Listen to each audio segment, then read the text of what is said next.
السلام عليكم ورحمة الله وبركاته. ازيكم يا حبايبي؟ عاملين ايه؟ جمعة مباركة عليكم حبايب قلبي. النهاردة كانت الجمعة وكان عندنا اطعام، ربنا يديمه علينا نعمة حبايب قلبي. طبعا بقى عرفتوني بقى تغريد من قناة اكلة ملوكي. احنا بقينا عشرة بقى يا حبايبي، ربنا يديمكم نعمة في حياتنا يا رب. النهاردة من نعم ربنا علينا كان عندنا اطعام، كان معانا 30 كيلو وراك، وكان معانا بطاطس ومعانا طماطم وبصل وتوم وزبدة بقى وزيت وكان فلفل، وكان معانا 15 كيلو لبن. قلنا نعمل رز بلبن برضو، وكان معانا رز وشعرية. كانت الوجبة عبارة عن رز بالشعرية، وكنا عاملين صواني بطاطس بالوراك. هنا هنبدأ بقى نعمل ايه؟ الرز بلبن. هنسمي بالله ونصلي على الرسول ونبدأ بقى. هنبدأ الأول هجيب هغلي مية واحط ايه، كيلو ونص رز. كيلو ونص رز على قد ايه بقى؟ لبن 15 كيلو. تمام يا حبايبي. هياخدوا 2 كيلو سكر، وياخدوا ربع كيلو نشا، وفانيليا بقى على حسب الرغبة. والسكر برضو براحتك، حابة تزودي. انا كان السكر بتاعه معقول. هنا طبعا مسكت الوراك بتاعتي، طبعا غسلتها كلها ونضفتها. كان بيبقى فيه حاجة زي الكبدة كده في قلب الوراك، شيليها يا حبيبتي، دي بتعمل زفارة. اغسليها حلوة قوي قوي قوي، وامسكيها بقى نعرف محلول النقع زي ما احنا عارفين، ميه وملح وسكر، توابل عطريه، وحطي بقى ليمون، شرايح ليمون. عندك برتقان حطي. بص اللهم بارك، القشطه على وش اللبن عامله ازاي. الاول سويت الرز في قلب الميه اللي بتغلي، وبعد كده اول ما استوى معايا وداب، حطيت معاه ايه؟ ال اللبن. بعد ما غليت الميه وحطيت الرز واستوى، هبدا بقى احط اللبن، اسيبه بقى يستوي على مهله. بوطي عليه النار واسيبه براحه راحته لحد ما الرز يكمل السوا ويملى معايا في قلب اللبن. هبدا بقى احط السكر اخر حاجه. لو حطيت السكر من البدايه هينشف ويلسع منك، خلي بالك. وواحده واحده وبرضه على الهادي. الرز بلبن عشان يطلع معاكي حلو قوي، اشتغليه على الهادي يا حبيبه قلبي. هنا معايا طبعا دوبت النشا، كان معايا ربع كيلو. هدوبه في حبة مية وهبدأ بقى اضيفه. لو عندك لبن برضو دوبيه في لبن. بس اول ما خلاص اطمن هتقلب معايا غلوة واحدة بس النشا، حابة بقى تحطي بودرة كريمة لباني، تحطي كريمة لباني، تحطي قشطة. اللهم بارك، اللبن كان معايا جاموسي ودسم، فما كانش محتاج بصراحة ياخد قشطة او ياخد كريم شانتيه او اي حاجة. لو انت اللبن معاكي مش شايفاه دسم بما فيه الكفاية، حطي الاضافات دي. معاكي دسم وحلو، اللهم بارك، ما بيبقاش محتاج حاجة. اللهم صل على حضرة النبي. كانوا شوية رز بلبن بألف هنا وشفا اللي كان لي نصيب في ايه، طبق منه، كان زي العسل والله. واسيبه لما يهدى وابدا بقى ايه، اعبيه في قلب الايه، العلب الخاصة بيه. هنا بحط الفانيليا وهسيبه يغلي غلوة واقفل بقى عليه. يبقى معاكي ايه، جوسي ولوسي كده وايه، وطري معاكي، ما يبقاش ماسك نفسه قوي. ولما تحطيه بقى يسعى، يبقى القوام بتاعه حلو.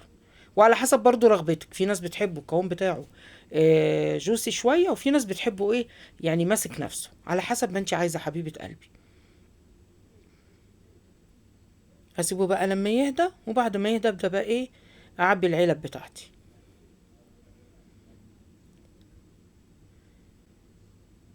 هنا بدأت اعبي العلب اهو، ما شاء الله اللهم بارك. طلعوا معايا 120 علبة. اللهم صل على حضرة النبي. بصوا ما شاء الله تبارك الله. او 110، 110 بالظبط عشان يبقى ايه، بالتمام. لو حابة تكملي علبة الاخر هيصفي معاكي 100. يعني انا ايه، العلبة مثلا اقل بحاجة بسيطة كده، إيه صفى معايا بتاع 110. هبدأ بقى ايه، اسلق الوراك. الوراك كنت هشويها، بس انا بصراحة قمت متأخرة شوية، وما كان بقية البنات مش معايا، الله يجازيهم خير ويبارك لي فيهم. فالحمد لله بدأت اسلقه. قلت يعني اكسب وقت، بدل ما هقعد اتبل الكمية دي كلها واشوي في الفرن فهياخد وقت معايا، فقلت اسلقهم واحطهم على وش الصينية. هنا بدأت اسلق الفراخ، وهبدأ هنا بقى اعمل الرز معايا. احط زيت واحط زبدة، وابدأ بقى ايه، احمر الشعرية معايا. اللهم بارك، كنا عاملين 15 كيلو رز بالشعرية. هبدأ بقى ايه، اشوح فيها لحد ما تاخد اللون الجولد معايا. هقولك على تكاية حلوة قوي وانتي بتعملي الرز بالشعرية، وهتدعي لي بجد. جربيها، هتفرق معاكي في رز بشعرية قوي. اول ما بتتحمر معاكي الشعرية، حط لها معلقة كزبرة. ايوه كزبرة، اسمعي مني. بص الاكل ملوش كتالوج، اشتغلي زي ما انتي عايزة. هنا بدأت اعمل كمية تانية من الفراخ، اللهم بارك، عشان الكمية كانت كبيرة. هغلي المية وابدأ احطه، وزي ما احنا عارفين بقى ايه التكنيك بتاعنا، نلم الريم ونحط التوابل العطرية بتاعتنا الخشنة في قلب الشوربة، عشان شوربتنا تبقى صافية وحلو. واللهم بارك اهو. بصوا، حطيت كده الكزبره، وهبدا بقى احط الرز بتاعي واشوح وهسقيها الشوربه بقى. قسما بالله كانوا حبه رز بشعريه عسل. كل اللي كل منهم قال لي تحفه والله، يعني الحمد لله يا رب. ربنا يحسن ما بين ايديكم جميعا. جربي التكايه دي واسقيه بقى بالشوربه، نص شوربه ونص ميه، ما تحطيش كل شوربه، بالذات لو الشوربه دسمه. هشوح كده شويه وبعد كده بقى احسي الشوربه، واكمل بقى بميه مغليه. ما شاء الله اللهم بارك، كان زي العسل. هسقي بقى الشوربه بتاعتي اهو، واكمل بقى ميه. وظبطي بقى الملح بتاعك، تحط شويه فلفل اسمر تمام، شويه ملح، تحطي مكعبيه ماجي تمام. بس انا حاطين في الشوربه كل حاجه. طبعا الشوربه واخده بقى التوابل بتاعتها الصح، واخده حبهان ومستكه وورق لورا وقرنفل، فالطعم بتاعها تحفه. هنا بقى ابدا اجهز صواني بطاطس. هنا معايا كميه بصل محترمه، حوالي 10 كيلو بصل مقطعهم. هبدا احط عليهم التوابل، 7 توابل وفلفل اسمر وشويه ملح وسكر. وهبدا بقى ادعكم الدعكه الحلوه القمر ده. بصوا، هتخلي لك صينيه البطاطس ريحتها تجيب لاخر الشارع. كل اللي يدوقها يحكي ويتحكى بيها. جربيها بالطريقه دي، ني في ني عسل نحل. ومعايا اللهم بارك طماطم اهي، بس مش مكتره لها الميه. هحط برضو نفس التوابل، فلفل اسمر، واحط لها برضو شويه بابريكا مدخنه كانت عندي، و7 بهارات. واحط شويه ملح، واحط كام مكعبيه ماجي، وهحط شويه سكر. هنا بحط البابريكا اهو. وهنا معايا توم بفلفل احمر، بحطها برضو. انا ضربه الطماطم بس في الخلاط، مش مسبكاها. نزود ملح تاني ونقلب بقى كله بقى، وهحط برضو ايه سكر عشان اعدل الحموضه بتاعتها. وقلبي ملحي كويس، دوقي الملح بتاعها وظبطيه. ومعانا هنا البصله دعكناه. وهنا هجيب بقى الصواني. هبدا اجهز معايا بقى الصواني بقى تبقى جاهزه معايا، وابدا احط في الفرن. كده انا شغلت الفرن معايا، والفراخ اهي على النار والرز على النار. هبدا بقى اعمل الصواني بتاعتي. ايدك تبقى في كذا حاجه. اللهم بارك، يعني ما تستعينيش بحد الا بربنا. قولي توكلي واعتمادي عليك يا رب العالمين، هتلاقي نفسك خلصتي اطعامك هوا. رتبي بس الشغل بتاعك، ابداي بالحاجات اللي بتاخد وقت واللي هتحتاجيها بعد كده. وبعد كده رتبي امورك. انا كده بدات انشل الفراخ، طلعتها ورش خدتها برضو شويه ملح وفلفل اسمر وهي مسلوقه كده. هبدا بصوا، هحط على وش صينيه البطاطس بس بعد ما بسويها شويه، لان الفراخ معايا مستويه. بديها سوا الاول، بسوي البطاطس وبعد كده احط على وشها ايه الفراخ، واديها من الصلصه اللي انا عاملاها دي. بصوا تحفه، كانت ريحتها وطعمها والله كانت زي العسل. بألف هنا وشفا للي كان ليه نصيب في الأمة.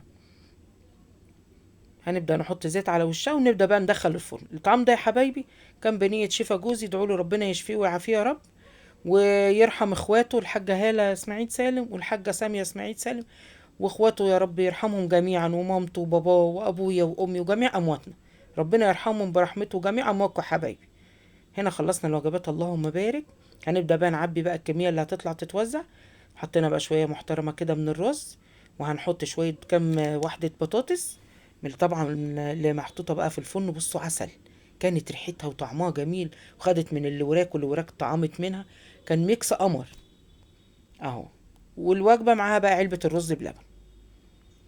بصوا ما شاء الله اللهم بارك، كده طلعته من التلاجة ساقع يتوزع مع الوجبات. يعني الوجبة سخنة وعلبة الرز بلبن ايه ساقعة. اللهم بارك، كانت لقمة زي العسل. هنا بوريكم اللهم صل على حضرة النبي.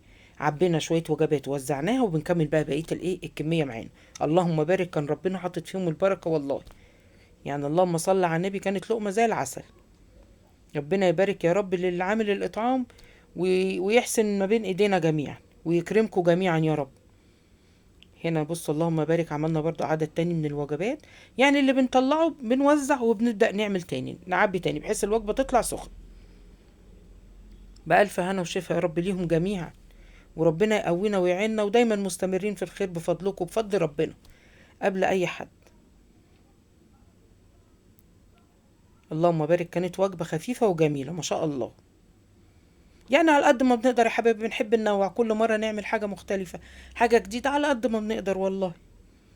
لو علينا والله نعمل كل يوم الإطعام ده بجد والله. ربنا يديمه علينا نعمة يا رب، ويكفينا شر الناس الوحشة المؤذية. ربنا يكفيكوا شر الحقد والغل والحسد والاستكتار، والناس اللي بقت عينيها وحشة، والناس اللي كلامها وحش وكسر خاطر. ربنا يكفيكوا شر ده كله يا حبايبي، ويجمعكم بناس طيبة زيكم.